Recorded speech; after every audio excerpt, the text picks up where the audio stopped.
Thank you very much, Lucy, and welcome everyone. We've got a fantastic panel here today to talk about their journeys into and out of the sector and hopefully some of their experiences along the way as well, and some tips we're hoping to glean from them. I'll just briefly introduce my panel and then give them a chance to talk a little bit more about themselves.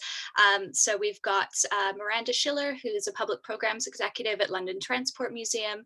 We have Helena García Carrizosa, a communication and engagement lead at the National COVID-19 Testing Hub at the Department of Health and Social Care, so she must be very busy these days. We've got Lucy Harland, a consultant at Lucidity Media. We have Zoe Hollingworth, a collections and information and systems manager at the Victoria and Albert Museum. We've got Rosemary Cronin, artist, educator, and accidental writer. And we've got Alex Watson-Jones, a museum curator and PhD student at National Museum Scotland and University of St. Andrews. So welcome, everybody. Perhaps, Alex, I'll actually start with you. Would you like to just briefly tell us a little bit about your role and how you ended up where you are today? Sure. So as you just said, I'm currently doing a collaborative PhD studentship between National Museum Scotland and the University of St Andrews. I've been doing that for about a year, but I've been in the museum sector for about 5 years now. But before that, I was actually in the IT industry. I worked as a software engineer and a program manager for 7 years. So this was very much a career change for me. So after doing that job for about 7 years, as I say, I decided to go back to university and do my master's in museum studies. And then I got my first museum job at the V&A. So I've very much had my journey into the sector from a very different one. Yeah, absolutely. And it sounds really interesting journey, and I'm sure everyone will be looking forward to hearing more about that later on. Rosemary, would you like to tell us a little bit about your career journey? Rosemary, sorry. I think we've lost Rosemary temporarily, so we'll come back to her. Apologies for that. Zoe, would you like to tell us a little bit about your career journey? Sure. Coincidentally, I also worked in IT. I worked in IT for 6 years at King's College London, where I did my first master's. And it was during that first master's I liked the idea of working in museums, so I kind of started working towards that. I even did a second master's because I was hoping to do a PhD. So I've worked at the V&A now for a few years. I joined in 2017, and I've got quite a tech-heavy role when it comes to museums, but I do enjoy it so far, and it's been a very interesting journey. So more on that later. Thank you very much, Zoe. Interesting to see there's some parallels between the IT sector moving into museums. Lucy, would you like to tell us a little bit about your journey? Yeah, I'm an interpretation consultant. I live in Glasgow, but I mostly work everywhere across Scotland and the UK and overseas, doing exhibition consultancy and interpretation consultancy. I started in the sector. I did a museum studies course and was a curator, and then left and then worked for the BBC as a radio producer, making features and documentaries, and then returned to the museum sector. Well, I'm kind of half in, half out, working as an interpretation consultant, audio producer, but my client base is very broad, so it's not strictly speaking within museums, some heritage and some completely different organizations as well. So I'm in and out at the moment. So you've got you're kind of on the fence, so you can be the ambassador for all of us. Thank you very much. I'm a commitment phobic. Well, we'll let you describe yourself that way, not us. Helena, would you like to talk a little bit about your journey? Yeah, so I actually started in museums just straight after school. I did a lot of volunteering, studied fine arts, did 2 masters in museums, and I worked in museums very long time until June. And then the Department of Health and Social Care had come across my CV and offered me this role, and I decided spontaneously to join. It's very different, but it's very rich, and I'm learning new skills, which I hope to be able to apply to museums one day again. Very interesting. So you were actually headhunted into your role? Yes, I was. Yeah. Interesting. Thank you. And last but not least, Miranda, would you like to tell us a little bit about your career? Yes, so I originally really wanted to be someone at the BBC producing audio documentaries, but didn't get that into that properly. So I did a lot of sort of freelance journalism, but never managed to actually pay the bills with that, and ended up still working full time in a coffee shop in sort of my mid to late 20s. And so just kind of went and tried to reevaluate the reasons why I wanted to get into journalism and where else I might be able to find that kind of thing, and then started volunteering in museums, which then led to freelancing, and then finally led to a permanent job.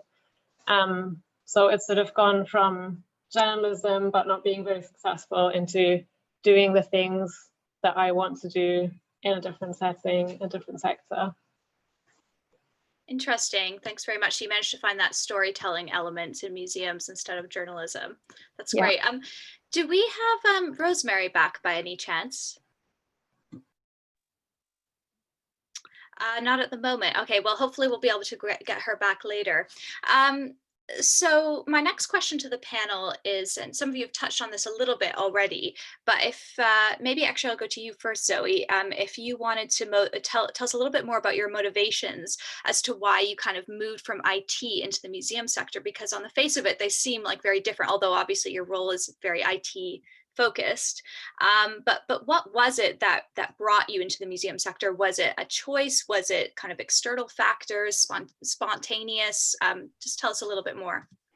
Yeah, I would say it's more of a choice, because during my first master's, which was in 18th century studies at King's, the majority of the course was actually taught out of the British Museum. And prior to that, I'd never really considered roles in museums. I guess I just didn't think they existed. I obviously went to museums and I liked going there, but it wasn't until that course and we were being taught by, curators and archivists there that I was kind of like, oh, people work in museums. That's crazy. But because the role I was working in IT, and I held a few roles in IT, I worked in AV, I did admin, I did kind of project management roles. It wasn't really ever that fulfilling. Like I was very good at my work, but I was never very excited about my work, especially when you're dealing with IT and students and professors who are sometimes quite difficult to deal with. So that was also a reason that prompted me to kind of look outside of IT and then start looking in museums. And so it was looking at what the roles were, what was available, looking at my skills, what could potentially be transferred. I think transferable skills is a key phrase. It's been used in several panels over this summit.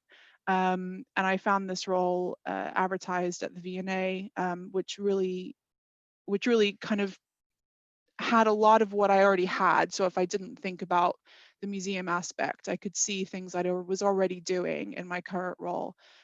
So it took me a while, probably about a year, and there was a lot of consideration as well, a lot of risk I was going to take. I was obviously going to take a pay cut, which is I still get paid less now than my previous role in IT.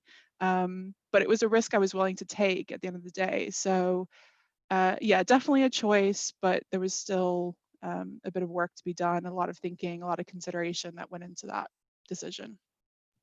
Interesting that you bring up pay, Zoe. I'm sure that will come up again in this conversation in terms of equivalent work across different sectors. Alex, just because you have an IT background as well, would you like to tell us a bit more about your motivations for going into the museum sector?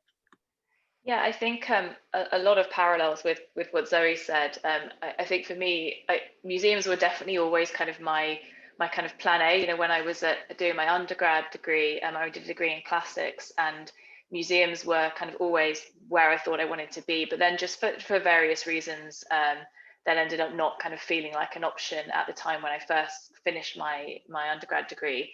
So then I kind of was just looking for other jobs that interested me, and that's how I ended up in IT. But very similarly to what Zoe said, I held a few different roles in IT as well, and it was fine, it was great, and I worked for a really nice company. But I got to kind of 7 years in and realized like this is really not what I see myself doing long term. This is just not my passion.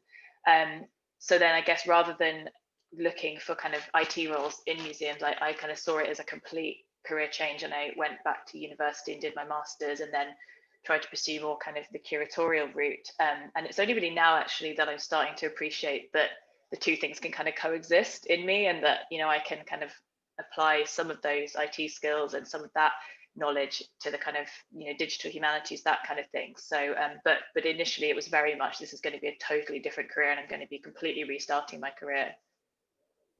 Interesting, thank you. I mean, it's kind of, yeah, the parallels you bring up about both you and Zoe have both brought up about using those transferable skills, because on the one hand, I think at the museum sector, we see it getting more and more professionalized and more kind of credentialist in some ways, with, you know, very specific museum studies degrees required and things like that. But at the same time, we also see more of a need for transferable and outside skills. So I think those are kind of interesting parallels happening.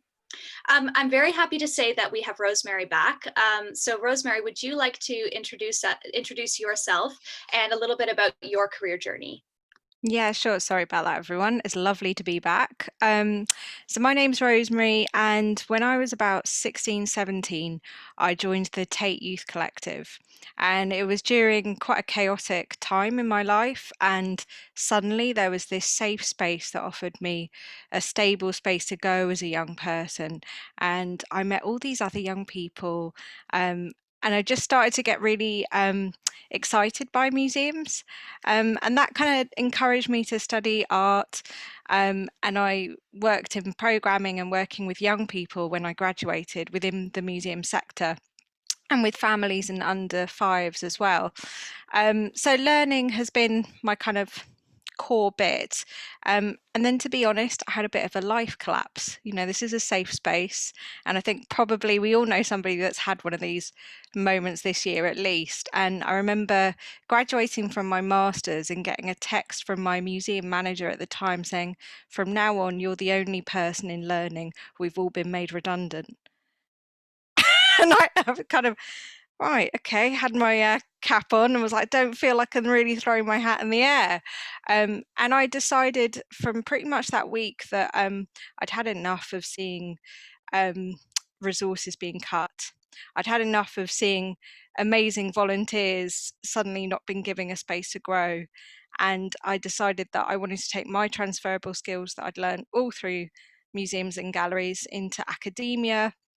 Started writing just for fun. That became something that suddenly I had an income stream from. And then my artwork, which I'd put on the back burner because I thought museum gallery jobs could give me a stability. Suddenly I realized, maybe I'll start picking up this art thing again. So now I work in outreach for academia as well as doing my own freelance stuff. And I won't say how much more I'm earning than I did in museums and galleries, but it's a lot more. And I say that, you know, not in a flash way, but just because I want to encourage that even if you want to stay in museums, there is a possibility to know how much you need to exist. And when I was in museums and galleries, I kind of never asked for those pay rises that somebody's been talking about. And as soon as I went into academia, I asked for them straight away, which I think is quite interesting. So I'll end there. Very interesting, Rosemary. Thank you so much. And again, that pay aspect is coming up, and that pay kind of negotiation and open discussion about pay is coming up, which we know is something that isn't maybe where it could be in the museum sector compared to others. I wondered if I could come to you next, Helena, and just thinking about transferable skills again. You're obviously in a very different and sounds like a very high pressure role, working in a COVID-19 role at the moment. What transferable skills do you think your museum experience has provided you? I mean, I used to do, my specialism is in accessibility, with specifically with disabled people, and all of the museum education skills you build up of how to communicate with people, especially people in need and desperate situations and outreach. This all helps me right now in my role. I deal day to day with the public who are equally stressed about the current circumstances, and that has really helped me. So interpersonal skills is the key that I got out of museums and has helped me so much in this role. What I quite like, and I'm learning now, is how to deal with fast-paced pressure and risk management, something that I wasn't experiencing as much in museums and is now teaching me how to grow as a person, and that's something I really value. Yeah. Thank you so much, Helena. It's really interesting to hear that, about how important those communication skills are in terms of two very, very different types of industries. Lucy, given that you kind of still work with the museum sector, but then also outside of it in your consulting work, what transferable skills would you say the museum sector provides?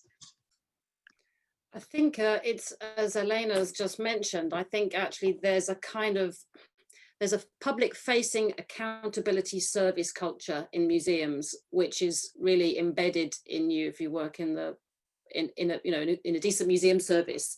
I think you have that feeling that you're accountable to the people who are paying your wages, you have a service to deliver, you're answerable to the people who pay for those services, but also those people who can't afford to pay for those services in local authority environments. And for me, that was a contrast in the BBC, that the audience are quite often, and I was in the BBC some time ago, really in the days before social media had penetrated quite as much. So the audience were kind of rather distant, and I missed literally seeing people. It felt rather abstract, handing my programs over. And then they would just go off into the ether, and I missed that thing of, so I think in museums you learn to see the people who you're serving. But I also agree with Helena that there's just a real clarity of thinking in broadcasting, and actually it's on the fringes of being brutal sometimes. I've got a great idea, nope, and that moves on. But that does teach you a resilience, and I know resilience is a much overused word, but it teaches you to be able to turn quickly. So in radio production, you make a plan for what you're going to go and record, you go and record it. But if it turns out differently than you planned, that can sometimes be something better than you'd intended. So you learn the lesson that the plan can be changed and changed again. And quite crucially, you also learn about deadlines. I believe in deadlines, and give me a deadline and I'll do everything. Don't give me a deadline and I'll wander off until they give me a deadline.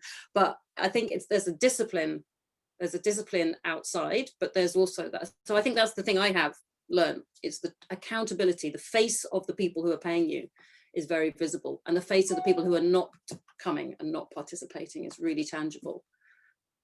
So I think there's that kind of balance for me, but there is that, come on, let's just do the job. Let's focus on the job. Let's focus on the output is also one of my broadcasting things. Let's not spend a lot of time talking about each other's navels. That's probably the wrong analogy, but you know what I mean.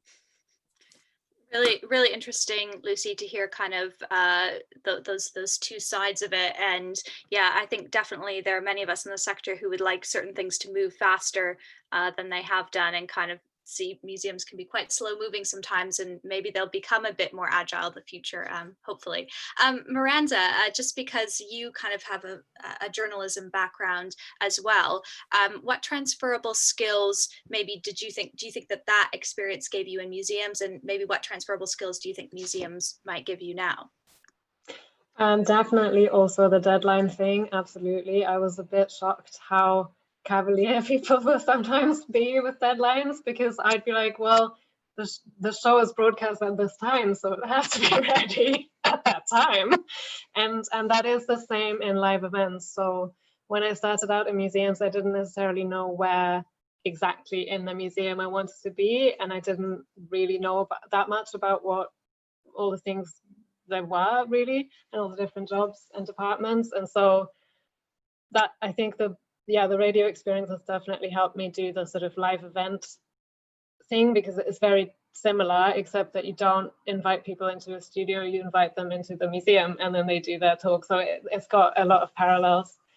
So I think generally just organization and communication skills, but I have then also gone on to develop those in the museum. So I think a lot of it is quite similar. So, and I can't really speak for some other departments. So I've sort of been in the learning team and public programming team mainly. I haven't really done anything else in museums. But one other thing that I would say is really important for everyone in museums actually is customer service skills. And so I did work in hospitality quite a lot because the journalism wasn't paying enough, basically.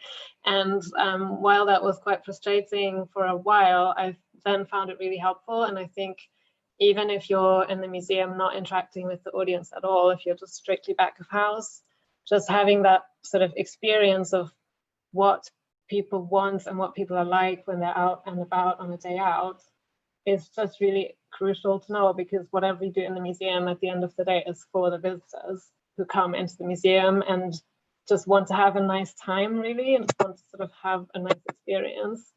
So I always feel like anyone in the museum who I meet who's had customer service experience, just has that extra understanding. So I think that is the main skill that is really useful to have. Sorry, that went on for a long time.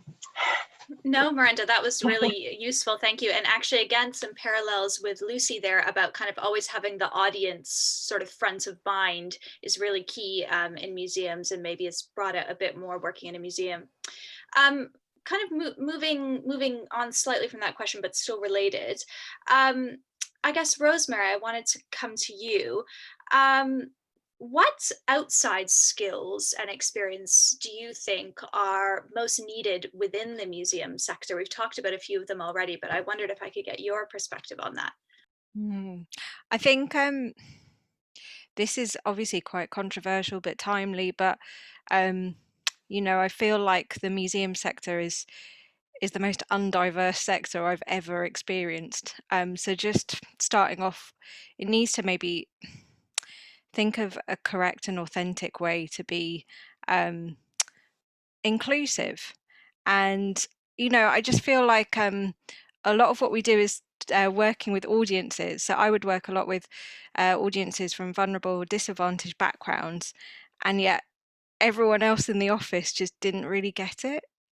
So for me, I think in terms of transferable skills, maybe that's not the correct answer, but it's something that I find increasingly more vital. I think something that has been really important between the bridging between academia and museums for me is communication. So those of you that do those daily visitor services briefings, you know, talking to loads of people all at once, you'll find that still really relevant when you leave the industry, if that's what you want to do. But also, you might just, a different way of channeling communication is really important. I feel like I work a lot with young people and I mentor for Arts Emergency, and I do think it would be great to have a lot more of a youth you know, interaction with social media. I think that's quite important. I feel like we're still quite dated and could definitely move forward with this. But the thing is with museums and galleries and academia as well, so I'm not saying that every industry is safe from this, but because it's so big and there's so many hierarchies, it can take an awful lot of time for the cogs to turn. So maybe it's that deadline thing that Lucy and Miranda were talking about. Maybe we need to bring in some sense of urgency, because it can feel like we're coasting in lots of different areas. Yeah, absolutely. Thank you, Rosemary. And I think maybe, yeah, bringing those two ideas together of the increased representation in the sector to represent the communities that we're meant to serve, but also maybe putting some sort of deadline on that it's not just this nice to have idea, that it's actually something that needs to get done. Thank you for that. Zoe, I wondered if you could talk a little bit about what outside perspectives and skills do you think are really needed in the museum sector? Sure. I mean, I think it's interesting having come in and seeing the way museums work. They work at a much slower pace. And I had to exercise quite a lot of patience when I wanted decisions to be made. And I then realized it was going to go through several layers of approval and take months to finally get to the end result. So, but I think in a way it's finding ways of working that, you know, while those decisions are being made, you need to kind of think quite creatively about problem solving. And I think if you've maybe been in the sector for a long time, you might not know how to do that per se. You might not know how to approach certain problems or issues without considering kind of all the stakeholders, if you will, thinking very insular. So yeah, creative problem solving, I think, is pretty essential, and working with and responding to and adjusting to competing priorities, because again, you're in museums, you're often kind of called to do a number of things and respond to a number of parties asking you for data and information and you know, educational and academic and quite practical things. So you really have to try and balance that. So yeah, more of that and more open-mindedness as well. I think again that kind of comes to the diversity of the sector, and there not being very much at the moment. So I think there needs to be more willingness to understand where people are coming from and why they might have concerns about certain things, which I have to deal with a lot in my role with terminology and racial terminology, and people not quite coming to grips why certain language is inappropriate, and we're having to tell them because people aren't going to like it. And so yeah, so I think coming with a bit more of an open mind, more critical thinking is really essential for more of that in the sector. Thank you so much, Zoe. Some really good points there. Alex, did you have anything to add on what outside perspectives and skills you think the sector needs? I think it's interesting, I think everyone's said it already, but that kind of urgency and that kind of efficiency. And I think I previously worked in the IT sector, in the private sector, where, you know, we had such clear deadlines for things. And if you weren't going to meet those deadlines, then you escalated that, and then you got more resource thrown at it. And, you know, it was very kind of clear cut as to kind of, if this is happening, this is what you do. And then that was something I think I struggled with in my first kind of assistant curator role, where I would kind of go to somebody and say, oh, I don't think this is going to happen, I don't think this is quite right, and it wouldn't really be clear like what's going to happen about that. It would just kind of all sort of hang in the air a little bit, and that was something I kind of said, oh, but isn't there a procedure for this, isn't there a process for this? And of course people would want to help and people would try, but there wasn't that kind of urgency of, okay, this is something we need to get sorted now, let's get on it. I think more generally, and maybe on a personal level as well, that, you know, having worked in a different sector gives you some perspective, because, you know, the museum world can feel really small at times and can feel like kind of that's the only thing that's going on in your world. And I think having worked somewhere else and just knowing there are different ways of doing things, and there's a whole other world out there where you could be working instead, I think it helps just to sometimes give you that perspective on what things are going on, and knowing that, you know, there is another way of doing things, or there are, you know, other people out there doing lots of other things that they also think are the most important thing in the world. So yeah, perspective, I think, is also important. Thank you very much, Alex. We've got an interesting question in the chat, which is kind of related to what we're talking about. I might come to you, Lucy. Do you think that in part the slower work culture and the kind of maybe not as much of a focus on deadlines, do you think that that's partially due to a historic or current lack of resources, or is it more of a cultural aspect in the sector? I think it's always been about institutional purpose for me. I think, you know, so I work for a broadcast organization, and as Miranda said, you know, it's all about the deadline. The deadline is the deadline, because that's when the stuff's got to go out. That's what you do. And in IT, it's the same thing. You have things you have to deliver. You have a company that you're delivering for. So it's about unity of purpose in many external organizations. You're fundamentally there to do one thing, and then everybody's feeding in towards it. And what you have in the museum sector traditionally is people able to define their own roles. I mean, I certainly feel people have very broad job descriptions in many areas of museum work, and therefore they tend to cherry pick the things that interest them or their preferences. So I work with all sorts of different institutions of different sizes, but come across the same issues. You know, people create fiefdoms, they create barriers around the things they do. And that can equally be people who are very engaged and publicly facing, and people who are really passionate about diversification and inclusion, and they can not do other bits of their job. Some of it's just because there's only so many hours in the day, but I've never come across somebody who didn't really care about what they were doing. you know, I mean, sometimes when I come up against someone who's very intransigent, it is because they passionately love their collection, or they passionately love their thing. And sometimes they have been institutionally neglected for a very long time, or not very well managed or supported. So, you know, it's easy to cast people in certain roles in your head. But actually, I think it's quite often, it's from the top quite often. It's the lack of institutional clarity. Who are we for? What are we about? And the institutions and organizations that I work with, who I think are most effective, are the ones who have a much greater sense of clarity of purpose. And again, in broadcasting, it's quite easy. You know, I'm making this for Radio 4. Radio 4 does this. I make this for Radio Scotland. It does that. Museums are trying to be so many things to so many people. That is the challenge. I think it's only when it comes really clearly. We know people who are really powerful sector leaders at the moment, and one of the reasons they create really effective organizations is because they're going, this is what we're about, this is what we're doing. And if people start sliding off, they're like, back in, this is what we're doing. You know, whatever that's defined as. Yeah, absolutely. No, I think that's a really fascinating point, and maybe an advantage that some of the smaller museums might have over some larger institutions if they have a very focused collection. Potentially, I see you're not sure about that one, Lucy. Everything. Oh, you can have some big institutions and some really big capital projects where there's a really clear management steer. You know, Glasgow, I've worked with Glasgow on and off. Glasgow has a really clear understanding of who it's for and what it's about, and that's one of the biggest local authority museums in the country. So yes and no. And small institutions can become, you can have small institutions where colleagues never speak to each other as well. So size isn't everything.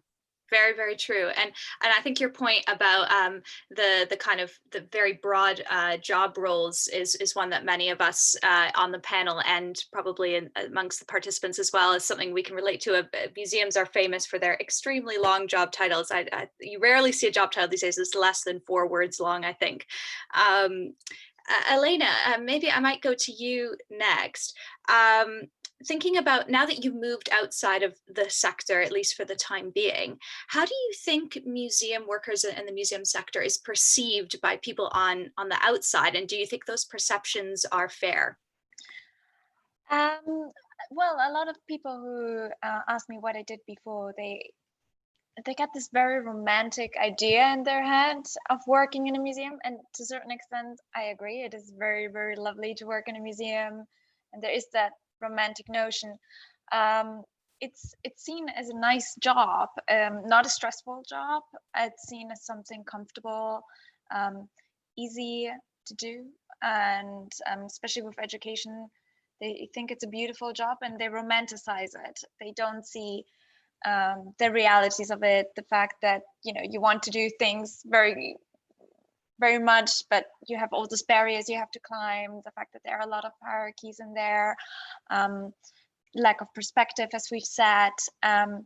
So yeah, to the outside world, it looks like a romantic job, which it's not like that sometimes, as we all know. Thank you very much, Helena. Rosemary, I was wondering if I could come to you. How do you feel that museum workers and the museum sector are perceived outside of it? Well, actually, that was something that I was quite surprised when I went for job interviews outside of the sector for the first time. They were quite impressed, and you know, names of big institutions carry a lot of weight, and that I didn't really expect that, you know. And I've put how in the chat, I've already said how museums are really emotional, and people that work in them are very emotional too, and perhaps that still is perceived. You know, people do have this romantic connection because if you're not in the sector, your leisure time is spent at museums and galleries. It's this nice thing. Whereas suddenly, I think it was about 3 years in when I was walking in to the V&A, when nobody else was there, and that's when I started to lose that magic. And I think for me, that was when I thought, maybe it's time for me to move on from this particular institution, because I want to keep that magic with museums. So I think there is that, but I have to say, in terms of transferable skills, again, that communication and that the global kind of notion of our institutions in the UK is really strong. So if you are, I know that a lot of people are saying, should I just give up? I would say totally not, but maybe think a bit laterally, think about what you've got on your CV and where it can be transferable and where it will really shine. And for me, it was working in learning organisations, learning departments in these big organisations, and being able to say, oh, I've got all these artists and designers that I have a awareness and an approach to working with them. Why don't we try that here? So spaces where there's maybe more of a chance to have a Oh, I think we've lost Rosemary temporarily. Apologies for that. But I think she was making some really great points there about not giving up, you know, thinking a little bit broader beyond the sector, even if you are looking to get into it. And again, a really interesting point about the emotional connection that employers outside the sector might have with museums because they visit them. Whereas, you know, for most people who don't work in the sector, you know, no one's going to have necessarily visited the random banking office you might have worked in before. So that could be potentially an advantage or a disadvantage depending on their ideas about museums. I wonder if I can move on to Miranda next. Having joined the sector, what were your perceptions of the museum sector before you joined, and do you think those were accurate now that you're a part of it? I don't really remember. I only remember that I sort of sat down and I was like, I need to reevaluate what I'm doing because I'm not happy and I don't think my dream is going to happen. So I need to find something else that will be equally good. And I think I just kind of went, I like old things. Museums have old things. I should look into museums. I don't know if I really thought about what the roles really entailed that much. But I think my sort of feeling about it, what it would be like, was fairly accurate because I think it is a nice place to work, and it is, I can't remember who said it, is kind of emotional. You get to just be emotional. You don't have to hide that. And I know that I said earlier that it's good to be efficient, but it's also really nice to not always have to be so efficient and to be able to try something out. And if it doesn't work, then it's not, you know, nobody dies. It's not a big problem. You just try a different thing. And yeah, sometimes you have to just go and visit an exhibition as research, and that is part of your job. Like, that's amazing. So I kind of had that expectation of it being sort of, you're part of the cultural world, and it's really great, and it is. So yeah, I think now that I'm in the museum sector, whenever I tell people about it, my impression is that a lot of people just don't know about all the different roles and departments that there are, and sort of how much work goes into producing an event or an exhibition or anything. So whenever I say, oh, I put on 4 Friday Lates a year and sort of a couple other events, people are a bit like, what? That's a job? Like, doesn't that just take, how long does it take to put on one event? I'm like, it takes a long time. It's a lot of work. So I think there's a bit of the underestimation of how much it actually takes, especially on a low budget and sort of with working in the kinds of buildings that museums are. And there's just a lot of things that people don't realize.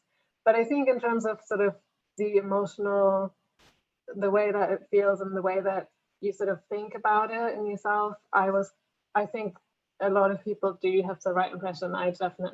It's been confirmed, like, it's a nice sector to work in. I think comparing it to the media, there's a lot more collaboration and mutual support and less sort of elbows, at least in my experience. And that's just really nice and lovely. That's really good to hear. Thank you, Miranda. Alex, I was wondering if I could come to you next. We've touched on this a little bit already, but as someone who started outside the sector, then moved into it, we've talked about some of those really useful skills that maybe are more needed in the sector. Do you think in general the museum sector does need more outsiders, and should museums be hiring more broadly than just museum people? I guess the sort of yes and no, in that, you know, obviously there are situations where we see, you know, people really trying to kind of climb that ladder, and then there are people who come in from other sectors into those, sometimes those very high jobs, and then that causes a lot of frustration that, you know, where's the kind of museum experience and the dedication to museums in that. But then at the same time, I mean, I do think, as I said earlier, that having those kind of outside perspectives, and we've all touched on it, that is really valuable. You know, being able to come into the museum world and say, as I said before, you know, that there's another way of doing this, or here's something that might happen in another sector, or that just that there's a whole other world outside, as I said before. I think that is important, and I think you do need that as well. But I think there's a balance there of kind of not completely devaluing the skills of actually being in a museum and taking the time to get to know what that means and what the museum world is about. But at the same time, you know, it's easy to become also really institutionalized, so it doesn't hurt to have some outsiders as well. Great, thank you. And Zoe, kind of a similar question to you, but just, do you think that the museum world respects those kind of outside views and outside experiences, and do you think they value them as much as they should? No. I think, well, it might depend on the area, and of course I work for a huge national museum, so I think people's egos often get in the way of real change in the sector. And there does need to be real change in the sector, especially if it's going to become diversified at all. Diverse voices, diverse collections, diverse perspectives, diverse interpretation.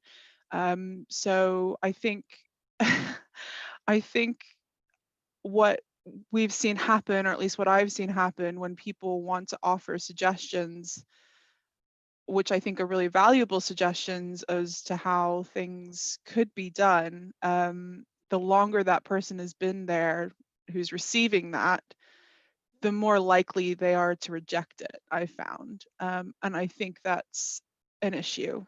And it's mainly, and I'm sorry to pick on this group, but curatorial staff. They are amazing, they're intelligent, I really value their knowledge, but at the end of the day, some of them have been in their careers a little too long, or they're not open to suggestions, and that can be really frustrating, and a little disheartening as well, I think. So yeah, some do accept it, some are coming up from different areas, some have experienced, they've worked in different sectors as well, and again, I think that's a really valuable experience to have, but not all curators. Hashtag not all curators, sorry.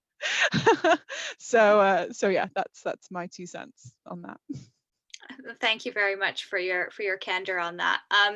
Lucy, I wonder if I could come to you next. Do you think the museum sector needs more outsiders? And do you think that the skills and experiences outsiders bring are valued enough in the sector? I think, yeah, I think it's a slightly strange thing being a consultant, because when you arrive in a museum, you've been, there's I usually work on capital projects, there's money and there's things happening and work that needs to be done. So my kind of inside outside contribution is actively sought, as opposed to being somebody coming in from a different sector and working in the museum. I think we've definitely, as we talked about at the beginning, sort of got a bit fetishistic about professional qualifications, and about, there's been some conversation in the chat about transferable skills. We talked about transferable skills afterwards. Absolutely. I think, it's great to have museum standards and quality standards in the museum profession, but not at the expense of someone saying, we see it in museum education. We totally see the fluidity between classroom teaching and museum education, but somehow, and we see it in marketing, we see it in HR, we see it in finance, IT, but in, curatorial work, and other kind of more kind of things that are perceived to be at the very heart of the museum, I think we're still pretty narrow-minded about what it means, to bring in a new way of thinking, a new way of working. And yeah, I mean, I'm inherently quite a collaborative person, and I just don't see the merit in not having more voices at the table. And that's the only way we're going to get more diverse, more inclusive, and more, as I say, the issue about the oversupply of museum studies courses, the oversupply of museum studies graduates has been around for a long, long time. Throughout my whole working life, it was an issue when I started. People were making the same complaints, and it still is. And I think the only way to do that is the kind of stuff you guys are doing at Fair Museum Jobs, is to start saying, no, you don't have to have a PhD, you don't have to have a master's in museum studies. I went into broadcasting with no broadcasting skills at all. I had access. I do not, that's a cultural privilege that I had. I knew someone who knew someone who could get me in front of someone. But I also had the agency to go, oh, stuff it, I'm just going to make the call, even though I was terrified. But I didn't do a training course first, and I was there because I had good ideas and I completely understood, and I'd done nothing but listen to speech radio since I was a very small child, in a rather geeky way. I knew what the institution was about and what it was for and how it operates. So I think we don't recognise that enough in museums. If someone has spent a lot of time in museums, really values museums, has thought critically about what a museum can be, that's great. But they don't have to have read 100 textbooks, and they don't have to have written a lot of essays on it. They can come in with a fresh energy that I think, why would we not benefit from that? Yeah, absolutely. We Fair Museum Jobs would completely agree with you there in terms of cutting back on the credentialism and valuing a wider range of experience for sure. We've had an interesting question in the chat, which some of the panelists have been contributing to already, about, so Rosemary had a really good quote earlier where she said, once you lose the magic, it's time to move on from museums. And obviously this can be tricky for some people if they have to stay in a particular place, if they have, certain responsibilities. So if for those people who are looking for kind of wider and newer opportunities, what advice would you give them? Maybe I'll start with you, Helena. How would you start kind of trying to broaden your horizons a little bit if you're looking for a change? That's very difficult. I wouldn't see your career as in like you have to stay in museums forever and ever. I would see it as a journey. And just learn it. Any opportunity that comes in your way, just take it. I decided to choose this role to learn about engagement in stressful situations. It is a managerial role. And I thought, okay, this is whatever I get from it, that urgency, that fast pace that I've been yearning, I'm going to learn how to deal with it and see how I can then apply it back into museums. So it doesn't mean like you have to go out and bye museums forever. If you have the time and you have the skills and money, you can also still do a PhD or another course on the side. It doesn't mean you have to break up with museums. Just take on any opportunity and see what you can learn and bring back to museums. So I think it's a rich thing that I'm experiencing now, is saying it like that selfishly, because I'll be able to bring in new perspectives, and which I wouldn't have gotten if I would have stayed in museums. So especially in a crisis like the one we're experiencing right now. So I would see it as a fluid journey. A fluid journey that is, you take whatever you can and you apply it to however you can in creative ways. And you get to know new people. So I'm right now working with a banker as my line manager, which brings in completely new perspectives on meeting targets and deadlines. And I guess there's a more ambitious aspect to it, which I really, really enjoy and hope to bring into museums one day back. Well, we hope to welcome you back someday when you're ready.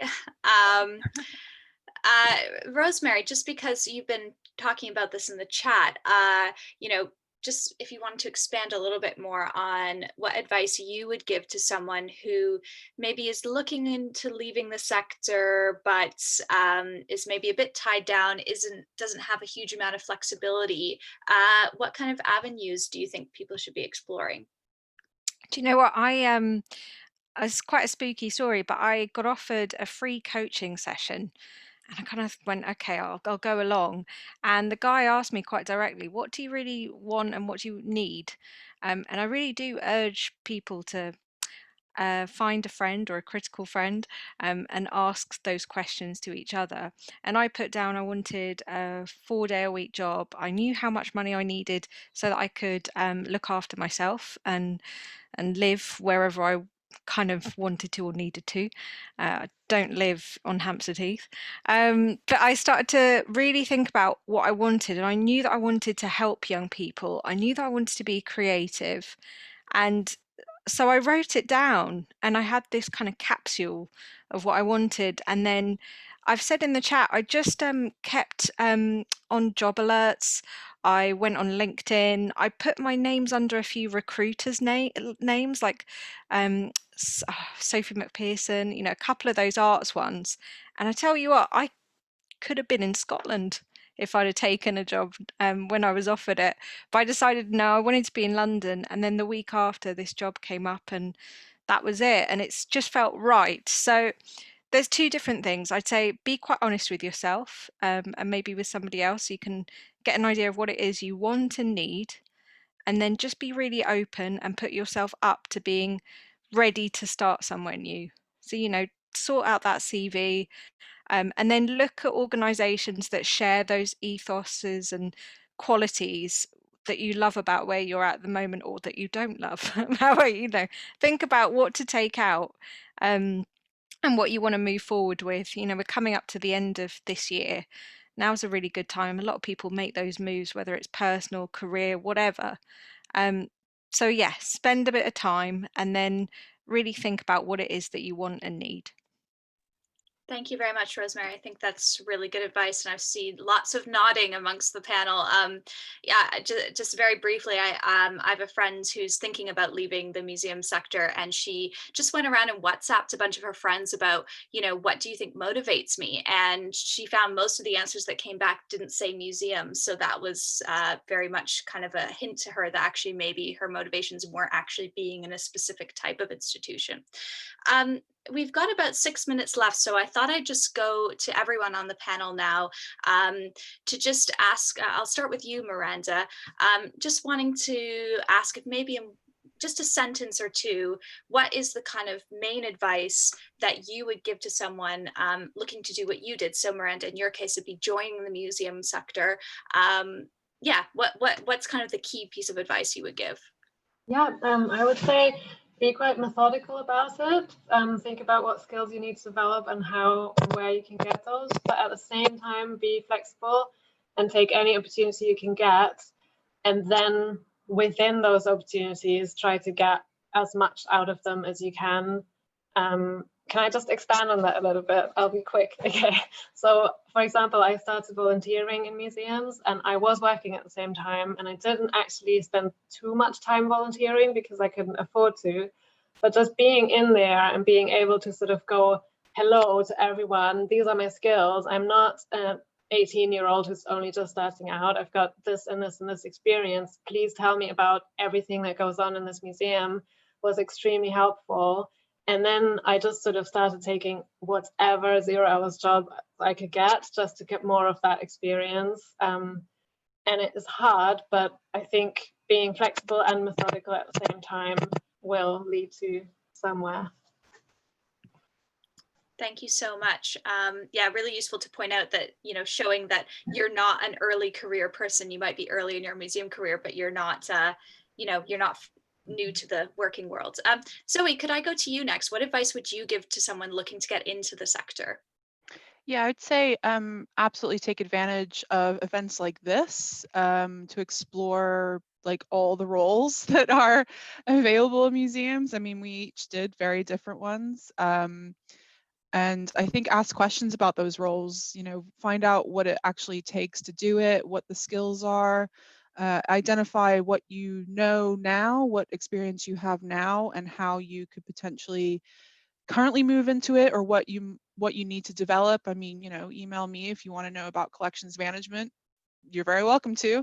Yeah, and make sure you understand what you want to do, what you want to achieve, either in your career, long term or short term, and yeah, ask questions is the biggest takeaway. Great, thank you so much, Zoe. And if any of the panelists are comfortable, please feel free to put your Twitter handles or emails in the chat. I'm sure some of the attendees would love to hear more from you. Alex, would you like to go next? What advice would you give to someone looking to get into the sector? I think yeah, recognizing what your strengths are and that you do have those strengths. So even if, like me, you feel like you're kind of completely restarting from scratch, you're actually not, and that you do have those strengths, and you can find things that really take advantage of those, even if it doesn't on paper feel like it. Actually, that might be the thing that gets you the job, that really sets you apart. So kind of don't be embarrassed about having that completely kind of random, what might seem really random experience, because actually it might be really, really valuable. And I think also just go for everything and see what happens. You know, even if something doesn't feel quite right or you're not sure, you know, the first kind of back of house museum job I got was never kind of where I thought I wanted to be, but it was great, and it was a perfect opportunity for me. So I think just go for things and see where it leads, and enjoy, and kind of try and think of it as a journey and not just as an end point in itself.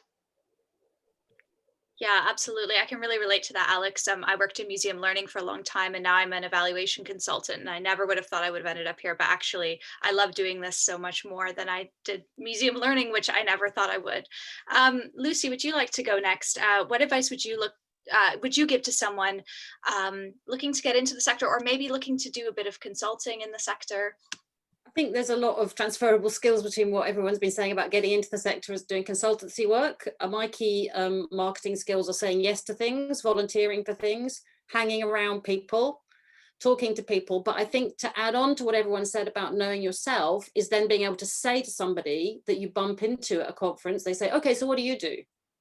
And it's long and it's slow to develop to say, so I'm this. And when I started off as consultant, I was really bad at it. It was really clunky, but now I can say I have 4 different versions, depending on who I'm talking to, how much they know about the museum sector. It's not as mechanistic as it sounds, but I can tell somebody who I am. And then if they ask for follow up, I can then explain in more detail. So actually practicing that out loud. I'm a this, I do this. I'm really good at that. I think that's the next step of identifying what you're good at, is being able to articulate it to somebody quickly in a conference, a meeting, a session, whatever. Really useful skill to have. Really good tip, Lucy, getting your elevator pitch right. Absolutely. Rosemary, just briefly, what advice would you give to someone looking to leave the sector, perhaps? Yeah, so actually I'm doing a session for Fair Museum Jobs tomorrow. It's called Finding Your Creative Why. This feels like a shameless plug. It's at 12 o'clock, and we'll be doing personal manifestos. And for me, getting a really strong sense of who you are, so similar to what Lucy said, but also where you want to be. So I really encourage, I work with young people, and I always say dream big. So don't kind of think that this year has been crap, therefore the next year is going to be crap. Use it as a chance to turn it around and think, where can I go next? Where will be exciting? Absolutely not a shameless plug, especially because it's at our summit. So thank you very much for that. Sounds like a really interesting session. I'm sure some people will want to attend. And Helena, last but not least, what advice would you give to someone looking to leave the sector? I think a lot of things have already been touched upon, and some of them I'm just going to repeat myself. You're not breaking up with the museum world. You can always come back, take any opportunity, just enjoy it. Just enjoy the journey of what life gives you. And I agree, as all said, just if there are volunteer opportunities, even if it's small, just do that. Go to conferences, talk to people, anything, just try to throw yourself at it and see where it leads you. It's surprising where it gets you. Really good advice, everyone. Thank you so much. Well, we're actually 1 minute over time now. So all that's left for me to do is to say thank you so much for our fantastic panel, for a really interesting chat and lots of really good advice, both in the conversation and in the chat. And thank you so much to all of our audience as well, for all of your really great questions and conversations. I'm sorry we didn't get to everyone's questions today, but do feel free to get in touch with the panelists who've put their details in the chat. And we look forward to seeing you at some other events today and tomorrow during the summit. So thanks so much, everyone, and have a great afternoon. Thank you so much. Thank you.